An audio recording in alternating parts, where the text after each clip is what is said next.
أيها السادة، قد ينقل الميكروفون إليكم هذا الحديث الذي يدور بين الحاضرين هنا. الحاضرون الذين هم من كل المشارب، منهم من يرتدي الملابس البلدية ومنهم من يرتدي الملابس الإفرنجية، من السيدات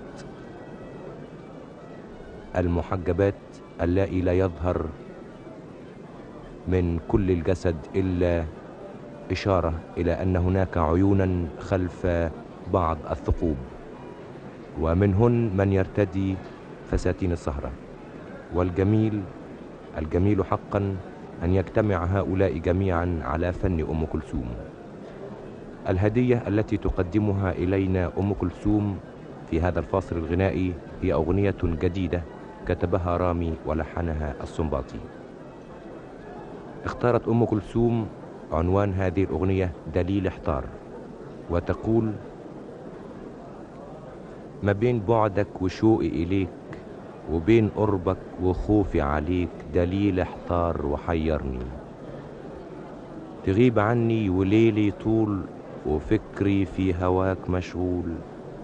أقول إمتى أنا وإنت هنتقابل مع الأيام، ولما القرب يجمعنا أفكر في زمان بعدك وخاف يرجع يفرقنا وقاسي الوجد من بعدك، وبين بعدك وشوقي إليك وبين قربك وخوفي عليك دليل احتار وحيرني، ويوم ما القاك قريب مني وأقول البعد تاه عني، أشوف عينك تراعيني وقلبي من لقاك فرحان، وأشوف بينك وبين عيني خيال البعد والحرمان، وخاف لا تفوت ليالينا وهيم في بحر أشجاني وتتبدد أمانينا وقاسي البعد من تاني، أخاف في البعد توحشني وخاف في القرب تتركني، قريب مني تناجيني وطيف بعدك يخايلني، بعيد عني تناديني ومين يقدر يوصلني، لنا بصبر على بعدك لحد عينيا ما تسلم، ولا بفرح في يوم قربك وخلي الفرحة تتكلم، يا ريتك حلم في جفوني أنام والقاك وأعيش وياك وآخر طيف أشوف أنت، يا ريتك فجر في عيوني أنام واصحى على فرحة وأول صورة أشوفها أنت، وبين صورتك وبين طيفك أعيش والقلب متهني، مش أفضل كل ما أشوفك أخاف ترجع تغيب عني، وأقول ما بين بعدك وشوقي إليك وبين قربك وخوفي عليك دليل احتار وحيرني. وبعد فقد انتهت أم كلثوم من أداء هذه الأغنية مع أعضاء الفرقة الموسيقية والانتهاء من كل تفاصيلها وراء الستارة، وسلطت الآن على هذه الستارة الحمراء التي تهتز وتوشك أن تنفرج، وجلس الحاضرون في انتظار رؤية أم كلثوم والاستماع إلى الفاصل الغنائي الثاني. الحاضرون هنا لا يعلمون الباقة الغنائية الفنية التي ستقدمها أم كلثوم في هذا الفاصل، ولكنها تريد أن تخبر مستمعيها في مصر وفي البلاد العربية وفي جميع أنحاء العالم بهذه الأغنية التي تهديها إليهم. بعد أن سلطت الأضواء على الستارة اتجهت الأنظار وبدأت الأصوات تخفت شيئا فشيئا، وحينما تظهر أم كلثوم يستطيع الإنسان أن يستمع إلى الهمسات، فالكل منصت إنصاتا تاما، كل امرئ من الحاضرين أعطى قلبه وأعطى روحه وإحساسه لهذه المعاني التي تنساب مع صوت أم كلثوم ومع موسيقى رياض السنباطي.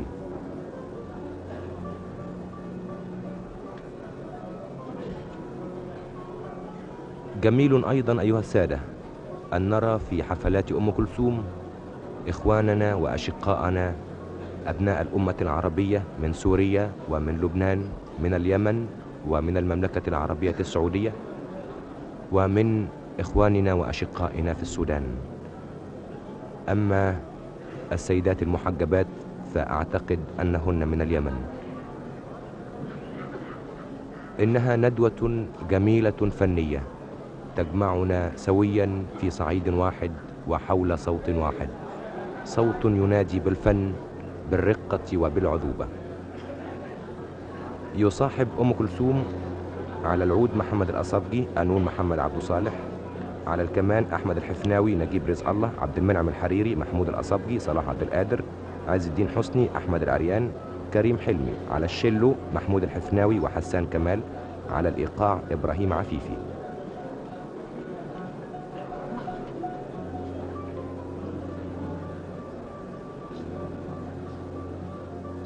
أمام الستارة وضعت الإذاعة المصرية أسلاكها واثنين من الميكروفونات الحساسة لكي تنقل حفلة أم كلثوم. وهذا المسرح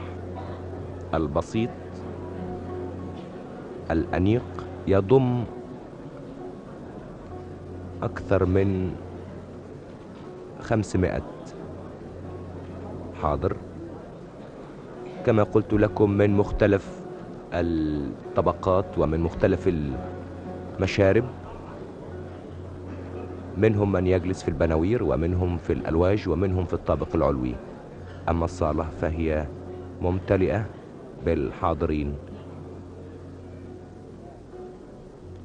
في الصف الأول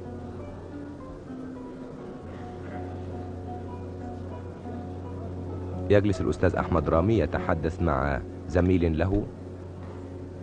وفي الجزء الثاني يجلس الأستاذ صلاح عامر وكيل الإذاعة. أما في الناحية المواجهة للوج الإذاعة فيجلس السيد مدير الإذاعة والسيد مدير عام مصلحة الاستعلامات. حضر إلى هذا المكان بعض الملحنين وبعض المطربين ينصتون إلى أداء أم كلثوم ويطربون لصوت أم كلثوم.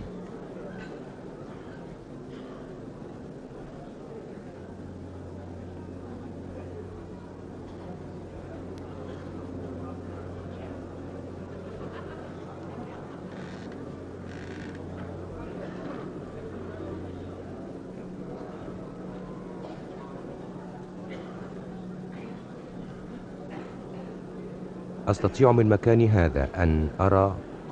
بعض أعضاء الفرقة الموسيقية ومعهم السيدة أم كلثوم تتحدث وتنصت إلى كل آلة موسيقية، بينما يحاول الفنان العازف أن يضبط هذه الآلات حسب الأنغام المختلفة. لم تضع أم كلثوم في جيدها أي شيء من الحلي، أبت أن تحليها بشيء إلا بهذه الحنجرة الذهبية التي ينساب منها هذا الصوت الرقيق الحنون الذي ينقله إليكم الآن ميكروفون الإذاعة المصرية. سيداتي وسادتي، أم كلثوم وهي تغني قد لا أستطيع أن أصفها إليكم. إنها تسيطر على كل شيء، إنها تقترب من ميكروفون الإذاعة وتبتعد عنه حسب قوة الصوت وحسب طبقاته. إنها تعلم تماما مكانها من الميكروفون، وهي في الوقت نفسه صورة حية للانفعالات والإحساسات الرقيقة المرهفة، قد تشير إلى الفرقة الموسيقية إشارة خفيفة تدل على معاني مختلفة. إنها تسيطر حتى على الفرقة الموسيقية أثناء الأداء، وهي في أدائها وفي غنائها وفي رقتها وفي عذوبتها تمتلك الأحاسيس، وهي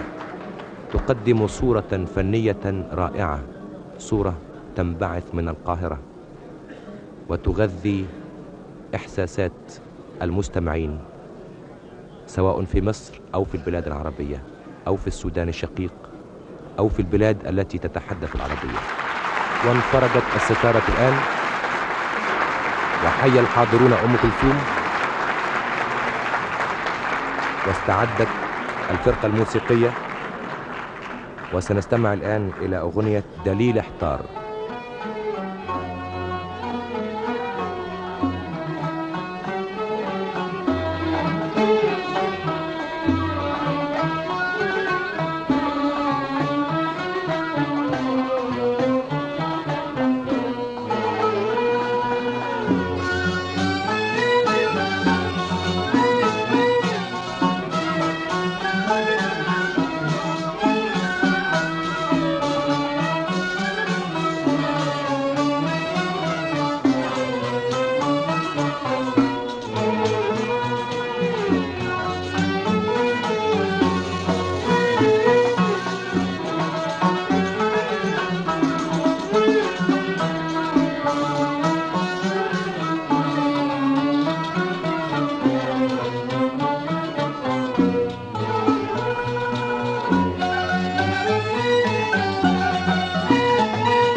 ما بين بعدك وشوقي إليك وبين قربك وخوفي عليك دليلي احتار تغيب عني وليلي طول وفكري في هواك مشغول تغيب عني وليلي طول وفكري في هواك مشغول تغيب عني وليلي طول وفكري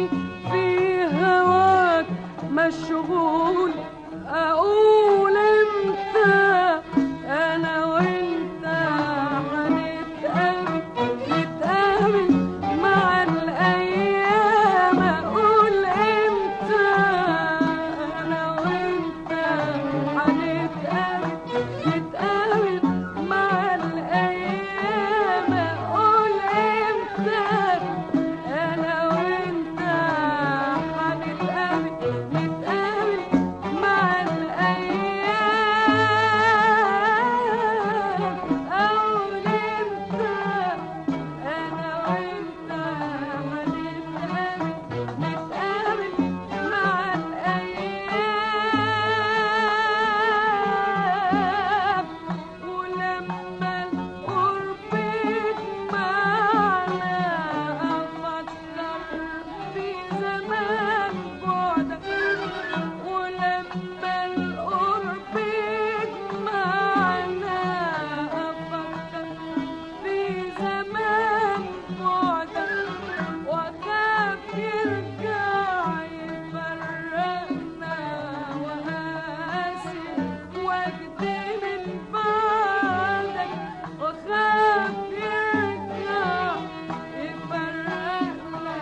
وقاسي وجدي من بعدك وبين بعدك وشوقي ليك وبين قربك وخوفي عليك دليلي احتار دليلي احتار وغير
ما بين بعدك وشوقي إليك وبين قربك وخوفي عليك ما بين بعدك وشوقي إليك وبين قربك وخوفي عليك دليلي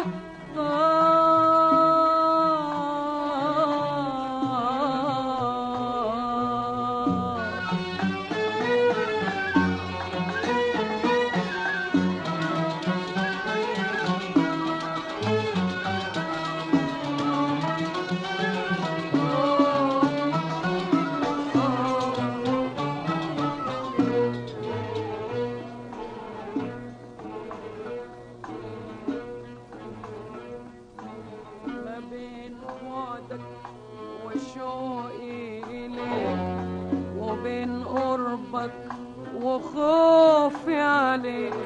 ما بين بعدك وشوقي إليك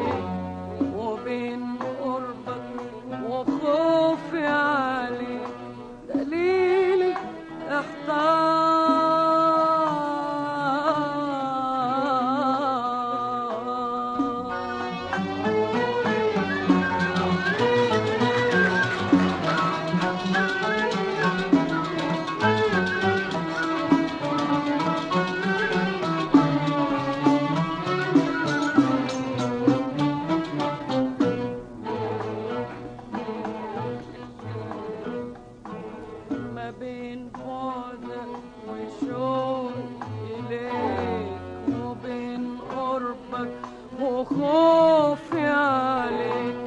ما بين بعدك وشوقي إليك، وبين قربك وخوفي عليك، دليلي احتار،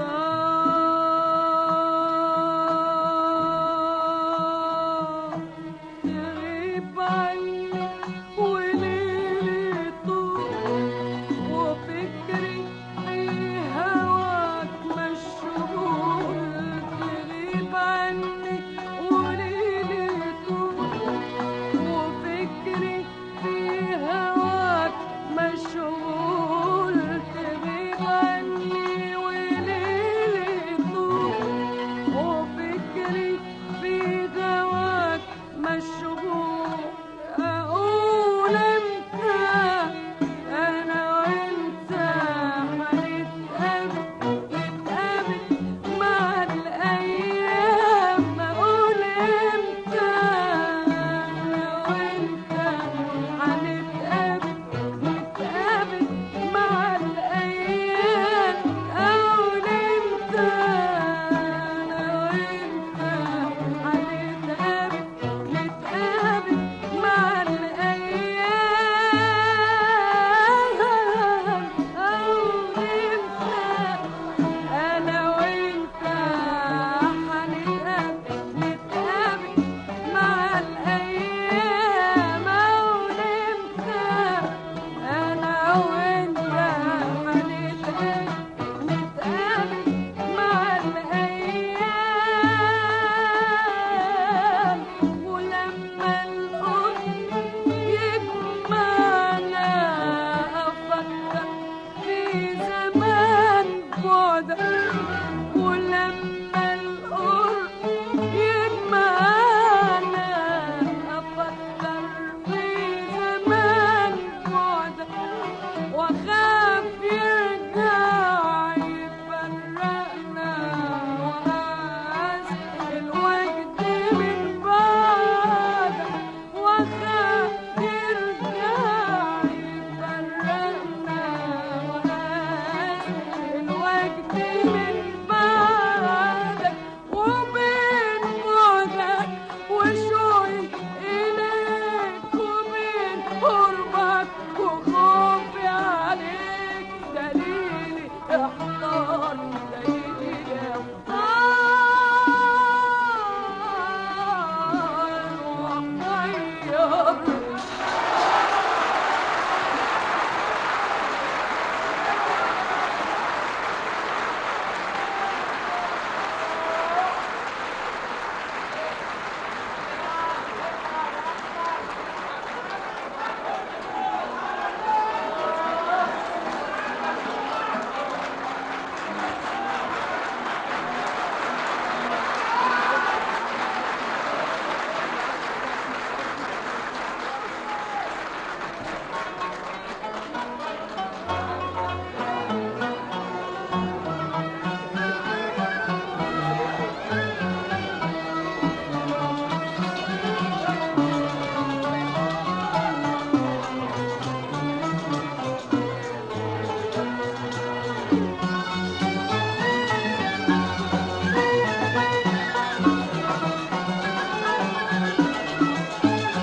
وخوفي عليك،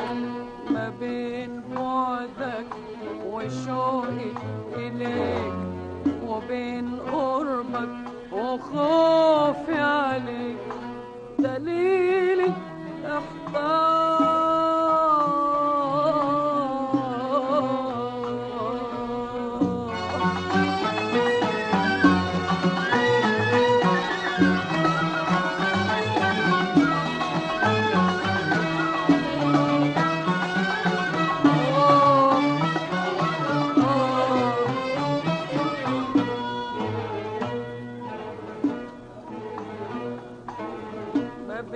بعدك والشوق إليك وبين قربك وخوفي عليك ما بين بعدك والشوق إليك وبين قربك وخوفي عليك ما بين بعدك وشوقي إليك وبين قربك وخوفي عليك دليل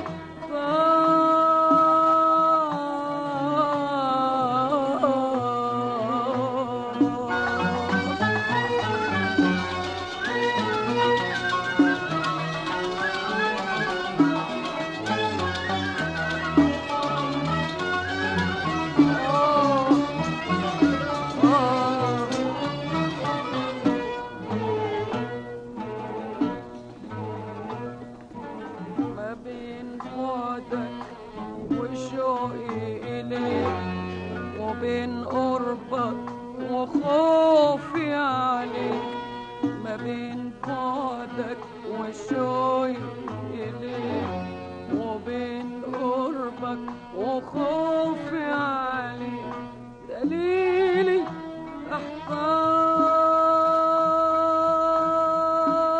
احتار تغيب عني وليلي طول وفكري في هواك مشغول تغيب عني وليلي طول وفكري في هواك مشغول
الحرمان ولما الآخرين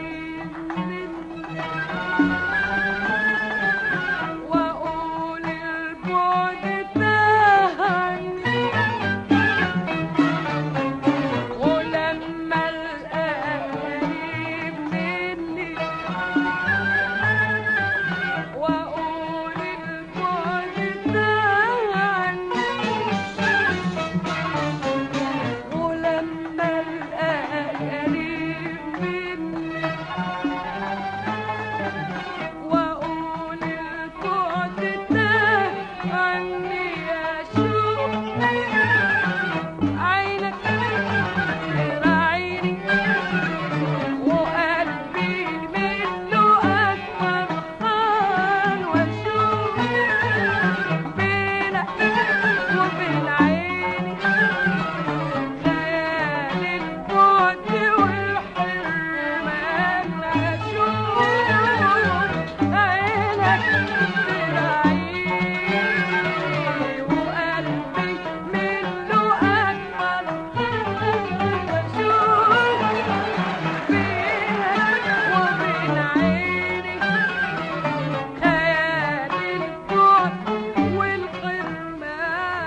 وأعيش وياك، وآخر طيف أشوف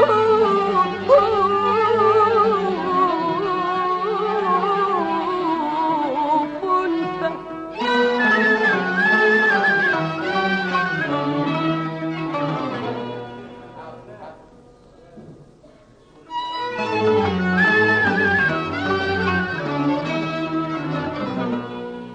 يا ريتك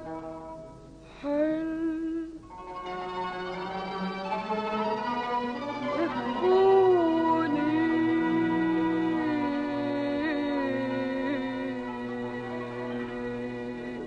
يا ريتك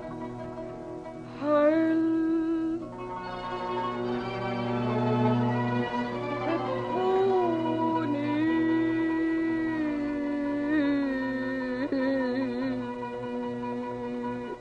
يا ريتك حلم تكوني، أنام والآن وأعيش وياك، أنام والآن وأعيش وياك، وآخر طيف أشوف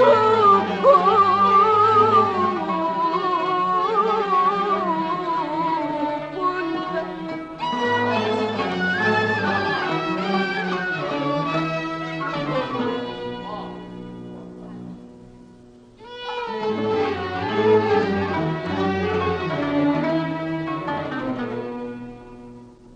يا ريتك حلو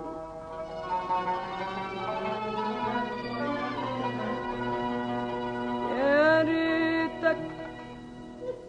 حلو تكوني،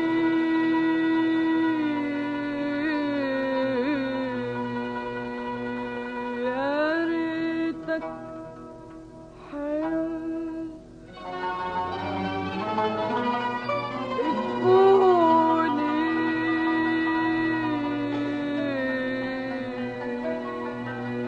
يا ريتك حلو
يا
أشوفك أخاف ترجع تغيب عني، مش أفضل كل ما أشوفك أخاف ترجع تغيب عني، وأقول أنت أنا وأنت هنتقابل مع الأيام، أقول أنت أنا وأنت هنتقابل مع الأيام، أقول أنت أنا وأنت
أيها السادة، دليل احتار.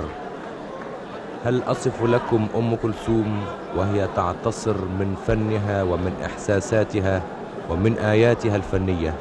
لكي تسكب هذه الكاسات الجميلة، كاسات الغناء التي نقلها إليكم ميكروفون الإذاعة، وهي تأخذنا من معنى إلى معنى ومن صورة إلى صورة في هذه الدرة الجديدة دليل احتار؟ أم أصف لكم جمهور أم كلثوم وهو يتجاوب معها وينتفض من مقاعده ليحييها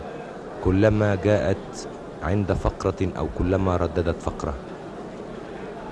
دليلي في هذا وفي ذاك في هذه الدرة الغنائية زميلي المهندس الذي يجلس إلى أجهزة الإذاعة، إنه يضغط على مفتاح الصوت كلما ظهر هذا التصفيق الحاد الذي تلتهب به أكف الجماهير الحاضرة لكي يقفل هذا المفتاح. إنه تجاوب لم أرى مثله من جمهور إلى الفنان الكبير، إلى أم كلثوم.